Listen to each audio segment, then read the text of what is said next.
ప్రొద్దుటూరు నియోజకవర్గ ప్రజలందరికీ మీ బిడ్డలాంటి రాచమల్లు హృదయపూర్వకంగా నమస్కరిస్తూ, నిన్నటి దినం ప్రొద్దుటూరు ఎమ్మెల్యే గారు పాత్రికేయుల సమావేశంలో మాట్లాడుతూ పూర్తి అబద్ధము, చాలా వరకు ఆగిత్యము కలగలిపి మాట్లాడినారు. ఆయన అబద్ధం ఏం చెప్పినాడో చెప్తా, ఆయన మాటల్లో ఆగిత్యం ఏముందో కూడా ప్రజలకు వివరణ ఇస్తా. నేను ఆయన మాట్లాడిన మాటలు ఏంటంటే కన్నా కొండను తవ్వి ఎలకను పట్టినట్టుండే ఆయన మాటలు. ఏంది నిన్న ఆయన చెప్పిన మాటలంటే, ఈ ప్రొద్దుటూరు పురపాలక సంఘానికి సంబంధించి 2019 నుంచి 24 వరకు, అంటే మా వైఎస్ఆర్ కాంగ్రెస్ పార్టీ అధికారంలో ఉన్నప్పుడు నేను అధికార పార్టీ ఎమ్మెల్యేగా కొనసాగిన 5 సంవత్సరాల సందర్భంలో ప్రొద్దుటూరు పురపాలక సంఘానికి సంబంధించినటువంటి అనేక రకాల అభివృద్ధి కార్యక్రమాలకు సంబంధించి, సహజ సిద్ధమైనటువంటి పరిపాలనా విభాగంలో భాగమైనటువంటి పనులకు సంబంధించిన మున్సిపల్ శాఖ ఉద్యోగస్తులు పెద్ద స్థాయిలో అవినీతికి పాల్పడినారని, 100 కోట్ల అవినీతి ప్రొద్దుటూరు మున్సిపల్ అర్బన్లో జరిగిందని, అందువలన సంబంధిత అధికారులు విచారణ చేసి ఒక నివేదికను ప్రభుత్వానికి ఇస్తే ప్రభుత్వం 43 మంది మున్సిపల్ అధికారుల పైన అవినీతి పరులుగా నిర్ధారణ చేసినారని, ఇదంతా అప్పటి ఎమ్మెల్యే, అధికార పార్టీ ఎమ్మెల్యే అయినా నాకు సంబంధాన్ని బురదను పుయ్యాలని చెప్పి ఆయన మాట్లాడిన మాటలు. ఎందుకు ఇవన్నీ చేస్తున్నాడు ఆయన అంటే, వాళ్ళ ప్రభుత్వం వచ్చి 2 సంవత్సరాలు అవుతుంది. దగ్గర ఎన్నికల కంటే ముందు అబ్బా కొడుకులు ఇద్దరు కలిసి విపరీతంగా నా మీద ప్రచారం చేసినారు. అవినీతి పరునని, అసాంఘిక కార్యకలాపాలు నిర్వహించినానని, 1000 కోట్ల డబ్బులు సంపాదించినానని, జగనన్న కాలనీ భూములు విక్రయించేటప్పుడు వారితో డబ్బులు తీసుకున్నానని, జగనన్న కాలనీ ఇల్లు కట్టేటప్పుడు లబ్ధిదారులతో లెక్క తీసుకున్నానని, మా అన్న భూములు ఆక్రమించినాడని, రకరకాల అభియోగాలు, మట్టకా గుట్టకా క్రికెట్ జూదం ఏంటంటే చెప్పినారు.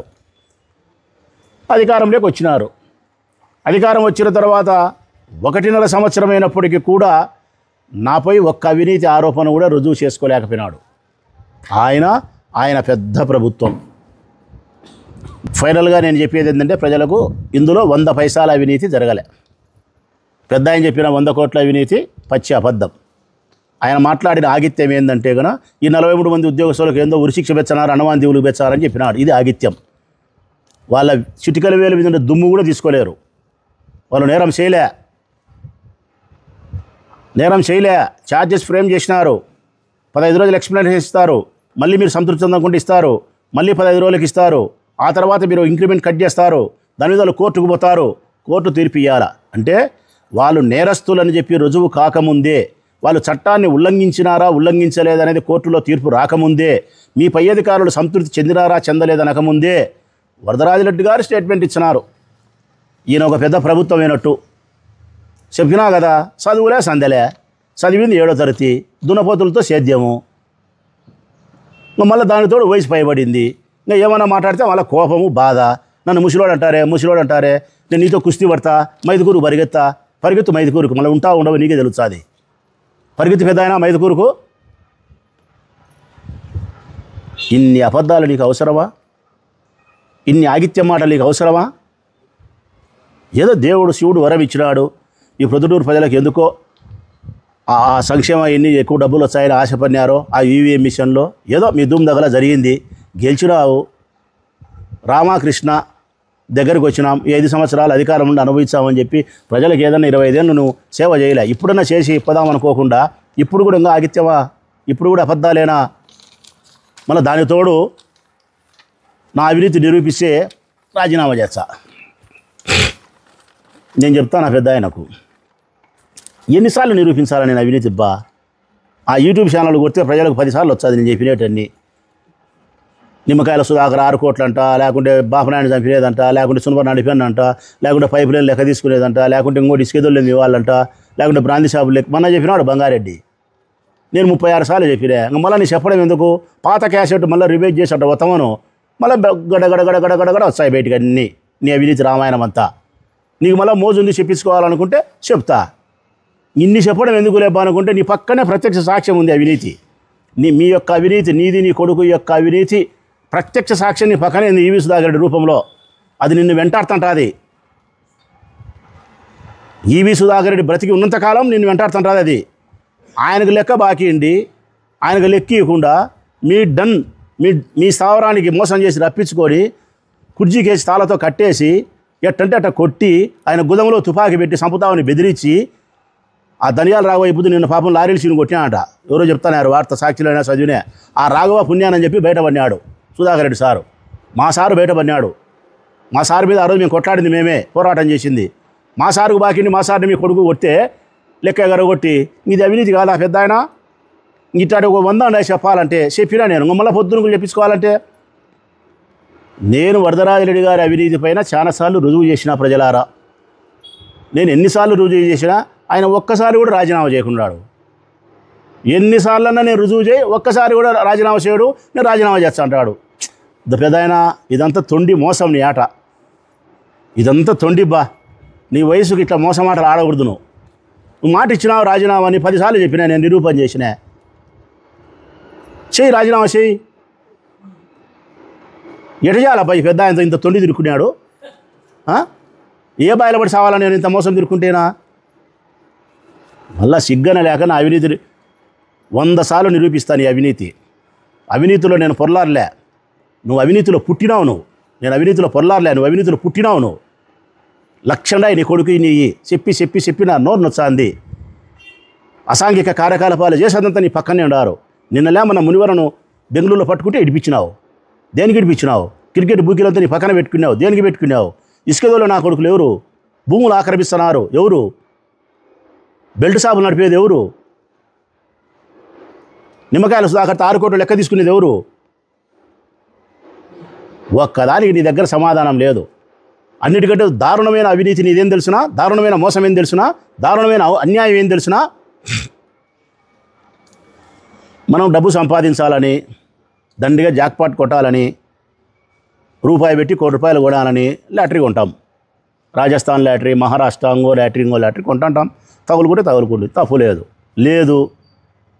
పెళ్ళాం తాలిబొట్టు, పెళ్ళాం గాజులు అన్నీ కొదవబెట్టి అమ్ముకొని లెక్క తీసుకుపోయి జూదం ఆడతాం. ₹1,00,000 పెట్టి నీ ఎక్క కొడితే 10 లక్షలు వస్తుందిరా అని. నీ సొమ్ము అది. మీరట్ట కాదు. మీ కొడుకు చేసినది అట్లా కాదు. ఊళ్ళో సొమ్ముతో వ్యాపారం అనే జూదం అన్నాడు నీ కొడుకు. ప్రజల సొమ్ముతో 20 సంవత్సరాల కిందట వ్యాపారం అనే జూదం అన్నాడు. విశాఖపట్నంలో పోయి భూములు కొంటా, ఇంకో చోట పోయి ఇంకొక వ్యాపారం చేస్తా, 30 కోట్లు పెట్టి 300 కోట్లు సంపాయాలా, 3000 కోట్లు సంపాయాలా, రాఘవరెడ్డి కొడుకు రవి కంటేనే ధనవంతుని కావాలనే ఆకాంక్షతో ఈ పొద్దుటూళ్ళు ఉండే అందరితో ఆరవేసులతో వాళ్ళతో వీళ్ళతో వ్యాపారస్తులతో లెక్క తీసుకొని పోయి నీ కొడుకు జాక్పాట్ కొట్టేదానికి జూదం అన్నాడు. దాని పేరే 1+1 డబల్ ధమాకా. 1+1 డబల్ ధమాకా దాని పేరే. 15-20 సంవత్సరాలైంది. ఆ జూదంలో నీ కొడుకు విఫలమైనాడు. లెక్కంతా పోయింది. ఎవరిది పోయింది లెక్కంతా? ప్రజలది పోయింది. ప్రజలారా, ప్రజలది పోయింది. పెద్ద ఆయన నీ కొడుకుది పోలే.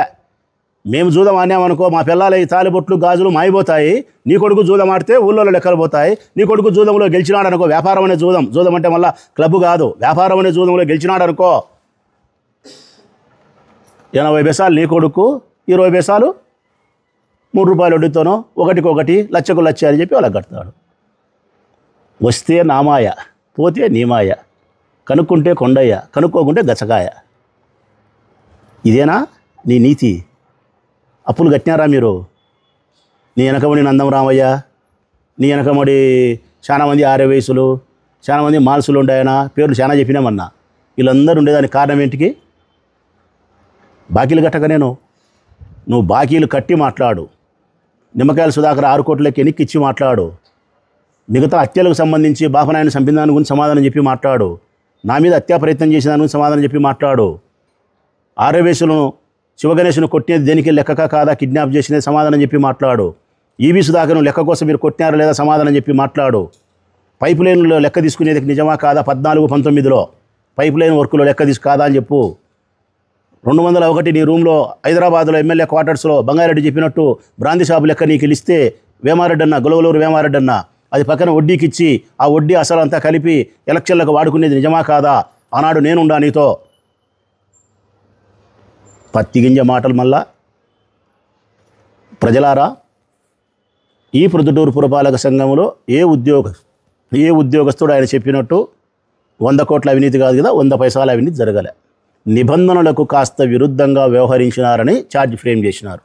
ఇది రుజువు కావాలంటే ఇంకా చాలా కథలున్నాయి. సమాప్తం.